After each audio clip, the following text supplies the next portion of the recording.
Nick. Thank you very, very much. This is staggering. Why are so many young boys stabbing each other to death? The answer that nobody really wants to hear is because nobody cares. That really is the answer. This has been going on for decades, getting worse and worse every decade. We talk about it all the time. We throw our hands up in the air and we go, oh, what a shame. But deep down inside, nobody cares. And the reason why I know nobody cares is because no one's doing anything about it. Black Lives Matter are not doing anything about it because this affects black boys more than anybody else.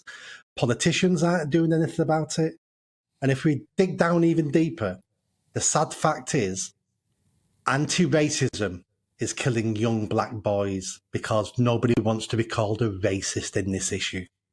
So just explain that a bit more to me and to our viewers and our listeners. Is it, in your view, what? The fact that, unfortunately, some of the demographics involved in knife crime make for uncomfortable viewing and reading for anti-racist charities, etc., so they don't want to highlight it? Or what's the thinking there? So we all know knife crime affects the black community more than any other community. It's a fact. The stats show that. But also, from the work I've been doing over the last 15 years, carrying a knife is becoming more and more fashionable. And the reason why it's becoming more and more fashionable is because young people now don't know anybody who's been stopped and searched by the police. So they feel, unless I pull this out, no one's going to know I've got it on me. And when they do pull it out in front of a bad guy to scare him, that doesn't scare a bad guy. So the bad guy then takes the knife off you and stabs you with your own knife because now you've disrespected him. But if we're looking at the so-called race angle, the police are terrified of stopping young black men in case they're called racist, in case passers-by film them and are screaming at the police, you racist, you racially profiled that young person. But what the police are trying to do is save that young person's life. And I've almost come to a stage now where rather than disrespect young people on the street and search them for knives, let's wait till at the morgue and we can search them in private. That's a lot better for everybody. That's how we're running our anti-knife crime initiatives now. Let's search them at the morgue.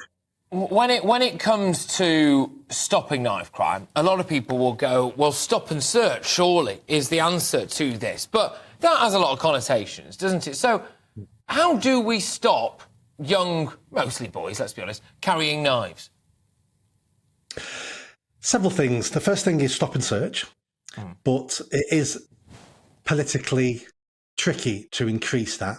So what I would do, and I've been saying this for 10 years now, we need to go back to those communities and we say to them, we're going to give you in your council ward an annual vote at the local elections. There'll be a separate ballot paper.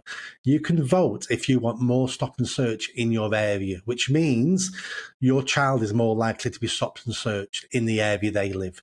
And as a resident and as a parent, this is your choice. If you vote no, that's fine. If you vote yes, we start stopping and searching more young people in your area in the hope we can save lives. That then gives the police the authority from the residents in those areas to do more or do less.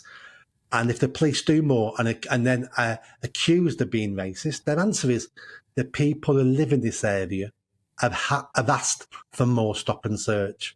Now, on the flip side of that, it's not education. We don't need to go in schools and start educating people. Do you know how bad it is carrying a knife? We all know, they know. The education must be, these people got caught carrying a knife in your area and we're prosecuting them. These are their names, these are their photos, because young people think no one's ever been caught carrying a knife. Yeah.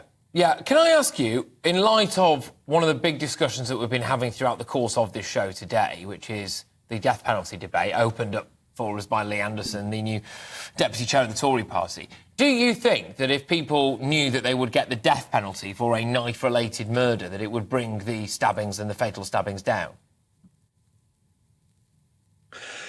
That's a huge discussion. So for the papers I've read,